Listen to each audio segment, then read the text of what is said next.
Harry leapt from his horse.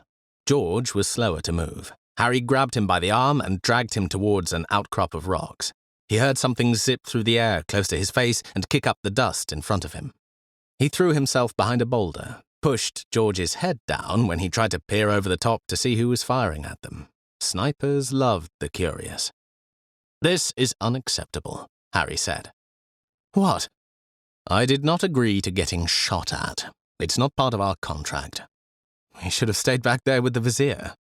And leave these clowns with the cannon." He could see the gun crew setting up, Al-Raed away to his right. There was something about their childlike enthusiasm that made his heart bleed. There were at least a dozen men with rifles up on that ridge, and judging by all that black smoke, the guns they were using were antiques, but they'd had plenty of practice with them. He saw one of the men get a shell from one of the mules and put it in the satchel around his neck. He'd taken just a few paces when a bullet hit him in the back and he fell face first in the dirt. The gunner with the red beard abandoned his post at the thumbstool and ran over to him. Harry thought he meant to drag him clear. Instead, he pulled the satchel off his shoulder and went back to the cannon, pushed the shell down the barrel. Another of the gunners stepped up with a ramrod, immediately screamed and fell back, clutching his face. Redbeard picked up the rod, settled the shot in place, and then he turned around, clearly looking for someone. "He's looking for me," Harry thought. "He can see me hiding here behind the rock. But this isn't my battle, or my country. I'm not even supposed to be here. I'm only being paid as an advisor, not to risk my neck in a skirmish of no account to anyone."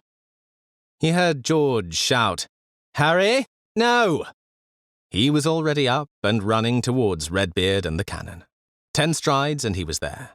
He crouched down under the sight, turned the screw to raise the elevation, shouted instructions to Redbeard, who had gone back to his position at the trails. "Left! To the left!" Something zinged off the barrel, and he felt a sharp pain in his cheek.